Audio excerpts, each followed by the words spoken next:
She sneered. Your father was just a humble farmer. My family owns the mills. I said, I know my history. When the banks foreclosed on her family's mills, the new owner was revealed. The farmers' cooperative my father founded, and I now control. I, 35 male, am still processing what happened at my ex-fiancé's family dinner last Sunday. Writing this from my apartment while Catherine's engagement ring sits in its box on my kitchen counter, waiting to be returned. Catherine, 32, and I had been together for 4 years, engaged for 6 months. She comes from what she calls old money. Her family, the Westbrooks, own 3 grain mills and a feed processing plant in our region. Been in the family for generations. Me? I'm the son of a farmer who died when I was 22. The relationship was good at first. Catherine seemed different from her family. Down to earth, didn't care about the class difference. Or so I thought. Things started changing after we got engaged. Little comments here and there. You should dress better for these events. Maybe don't mention your background to my father's business associates. Can you not talk about commodity prices at dinner? Last Sunday was her father's 65th birthday. Big formal dinner at their estate. I'd bought him a nice bottle of whiskey, $200, which was a stretch, but I wanted to make an effort. During dinner, her father Wallace started his usual routine of talking down to me. But this time, Catherine didn't stay quiet like she usually did. She joined in. You know, Wallace said, looking at me, I've been thinking about your wedding. We should probably have it at the country club, more appropriate than that barn venue you suggested. The barn venue is beautiful, I said. Plus, it's owned by a friend who's giving us a great deal. Catherine laughed. Not a nice laugh. Oh, honey, we're not having our wedding in some barn. What would people think? It's a restored historic venue, I said. That's when she said it, with this sneer on her face. Your father was just a humble farmer. My family owns the mills. There are certain standards we need to maintain. The whole table went quiet. Even her mother, Eleanor, looked uncomfortable.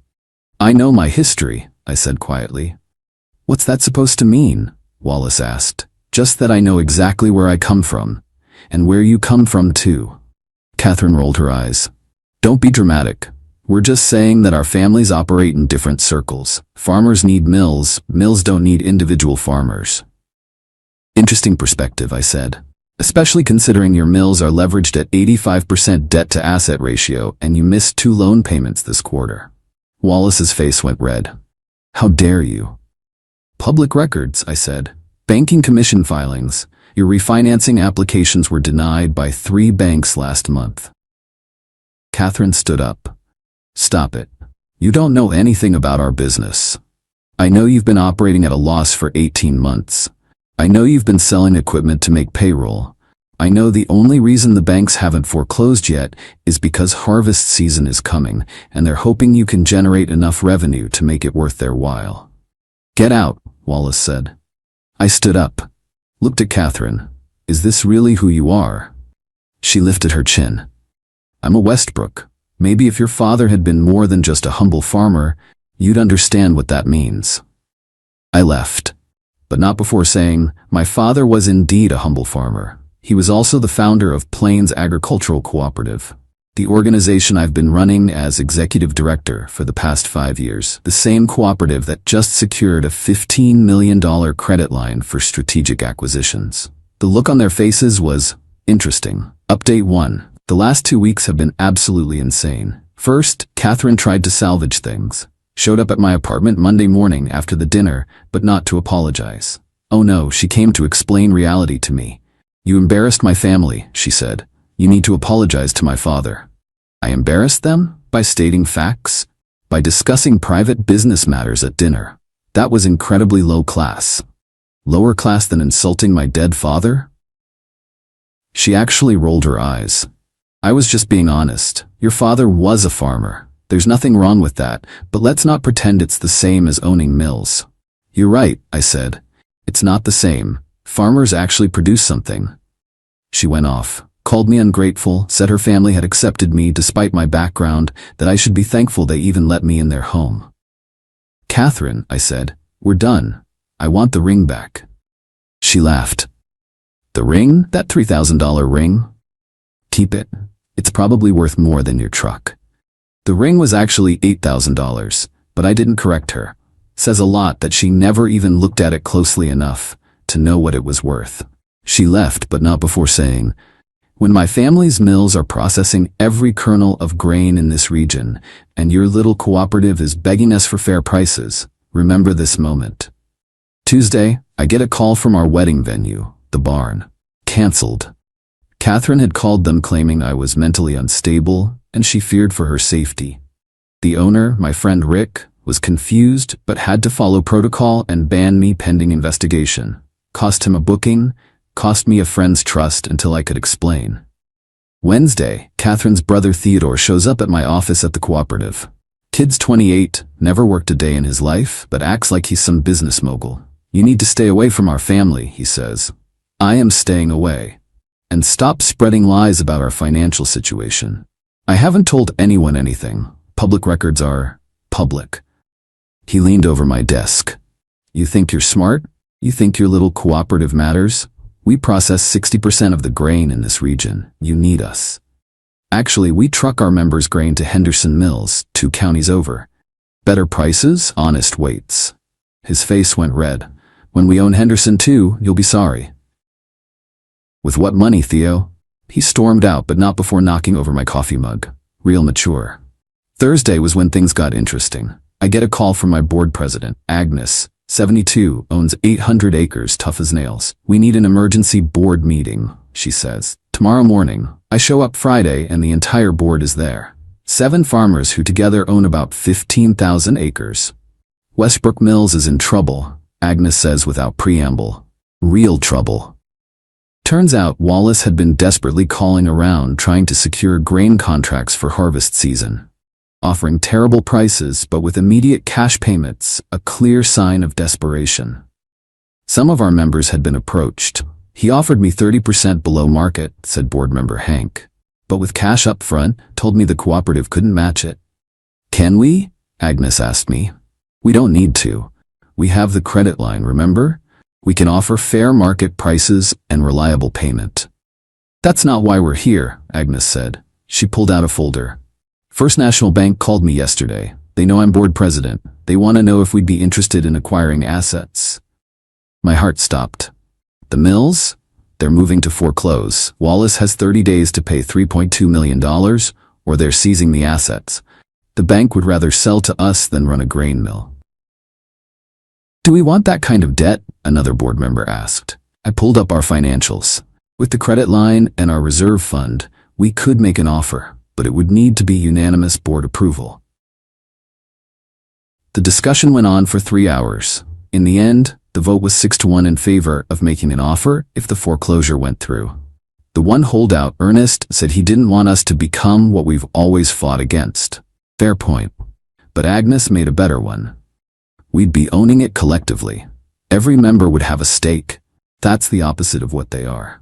Saturday, I get a text from Catherine. "Whatever you're planning, stop it. This is our family's legacy." I didn't respond, but I did forward it to my lawyer, just in case.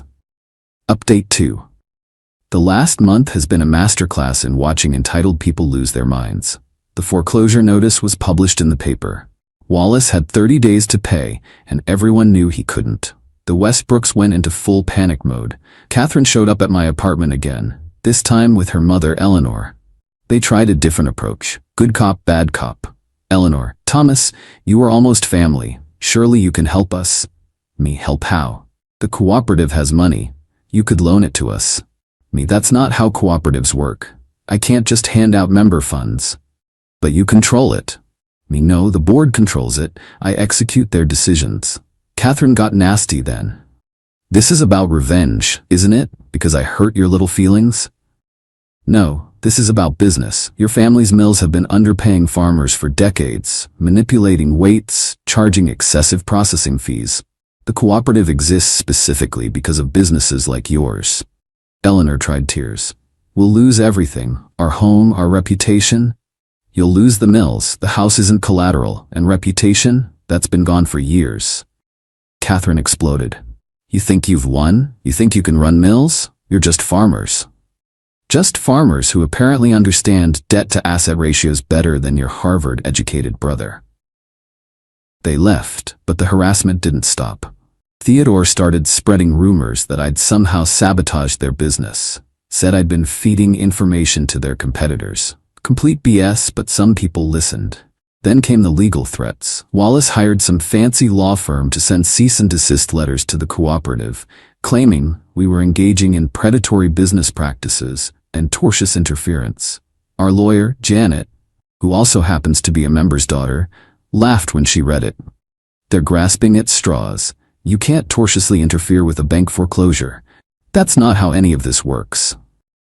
2 weeks before the deadline, Wallace tried one last move. He called an emergency meeting with all the local farmers, even non-cooperative members. Promised them guaranteed contracts, better prices, partial ownership if they helped him save the mills. I attended, sitting in the back. Wallace was desperate, sweating through his expensive suit. These mills have been in my family for 80 years, he said. We've been partners with this farming community all that time. Old farmer Stanley stood up. Partners? You docked me 5% for excessive moisture during the drought of 2018. What moisture, Wallace? Others started chiming in. Years of grievances, rigged scales, hidden fees, delayed payments. Wallace tried to defend himself, but the damage was done. He'd spent decades burning bridges, and now he needed those bridges. Catherine saw me in the back and marched over. This is your doing. You poisoned them against us. No, I said. Your family did that all by yourselves. The deadline came. Wallace couldn't pay. The bank moved to seize the assets. Our cooperative submitted a bid, $4.8 million, for all 4 facilities. There were 3 other bidders, but ours was the strongest. We had cash ready and a business plan. The bank preferred us because we'd keep the mills operational, preserving jobs and the local economy. Wallace made a last-ditch effort to find an investor. Even flew to Chicago to meet with some venture capital group. They turned him down flat. The mills had been losing money for too long. Yesterday was the announcement. Plains Agricultural Cooperative's bid was accepted. We take possession in 30 days. The local newspaper ran the story on the front page. Farmers Cooperative acquires Westbrook Mills, tables turned in historic sale. Catherine sent me one last text. You destroyed our family. I responded this time. Your father destroyed your family. I just bought the pieces. Final update, it's been 2 months since the cooperative took ownership of the mills. Time to wrap this story up. The transition was eventful. Wallace had to hand over the keys to me personally. Bank's requirement. His hands were shaking. Catherine was there, refusing to look at me. You know, Wallace said, my grandfather built these mills. And my father built the cooperative that now owns them, I replied. He just walked away. No drama, no threats. Just defeated. We kept most of the employees. They weren't the problem, the management was. The mill workers were actually relieved. Turns out, the Westbrooks hadn't given raises in 5 years while cutting benefits. Our first act, implementing profit sharing for all employees. Second, upgrading the scales to digital. No more creative weighing. Catherine tried one more stunt. She went to the State Agricultural Commission, claiming we were creating a monopoly. Problem was, we only owned 4 mills in a state with hundreds. Plus, as a cooperative, we're technically owned by thousands of farmers. The commission dismissed her complaint in 2 days. Theodore posted a rant online about how socialist farmers had stolen their birthright. It went viral, but not how he hoped. Farming Twitter roasted him. Someone dug up old posts of him bragging about overcharging farmers. The meme of him saying, farmers need mills, mills don't need farmers, next to a photo of our acquisition announcement became legendary in agricultural circles. Eleanor, surprisingly, reached out last week. Not to apologize, but to ask if we'd consider hiring Theodore. He needs to learn the value of work, she said. We don't do nepotism here, I told her, but he can apply like anyone else. He won't, we both knew that. The best part? Our first quarter running the mills. We increased farmer payments by 12%, reduced processing fees by 20%, still made a 15% profit. Turns out, when you're not bleeding money to maintain 3 luxury cars, a yacht, and a country club membership for the whole family, mills can be quite profitable. Catherine left the state, moved to the East Coast according to mutual friends. Posted something about returning to her roots and embracing new opportunities. Translation: living with her aunt and looking for another rich family to marry into. Wallace and Eleanor sold their house. Not because they had to, it wasn't collateral, but they couldn't afford the maintenance and taxes anymore. They bought a normal suburban home. Wallace got a job as a consultant for an agricultural finance firm. Humbling, I'm sure, but honest work. Last week, Agnes invited me to dinner. She's become something of a grandmother figure since my dad died. Your father would be proud, she said. Not because you took down the Westbrooks, but because you did it the right way. Through collective action, fair business practices, and patience. She's right. Dad always said the cooperative wasn't about fighting the mills. It was about farmers controlling their own destiny. Now we control both. The ring? I sold it. Donated the money to the local FFA chapter. They're using it to send kids to agricultural college. Felt appropriate, turning a symbol of entitlement into opportunity for the next generation. Got a letter from Catherine's lawyer last week. She wants her personal items from the mills. Apparently, she decorated one of the offices. We boxed up her vision board, her essential oil diffuser, and her live, laugh, love sign and shipped them to her aunt's address. Petty? Maybe. But when you sneer at someone's humble farmer father, then watch your family's empire get bought by the organization that farmer founded. Well, karma has a sense of humor. The mills are thriving now. We've added a organic certification line, started a young farmer discount program, and we're exploring adding a flour mill for direct-to-consumer sales. Every profit goes back to the members, the farmers. Wallace was wrong about one thing. Mills do need farmers. Without us, they're just expensive buildings with fancy equipment. Catherine was wrong too. My father wasn't just a humble farmer. He was a visionary who understood that collective power beats individual wealth every time. I'm dating someone new now, a veterinarian who grew up on a dairy farm. She laughs at my jokes about commodity prices. Her family doesn't own mills. They don't sneer at farmers. They are farmers, and proud of it. The Westbrook name is still on the mills, carved in stone above the main entrance. We're keeping it. Agnes says it's a good reminder. No matter how high you build your castle, if you build it on the backs of others, eventually they'll reclaim the ground. My father, the humble farmer, would have liked that.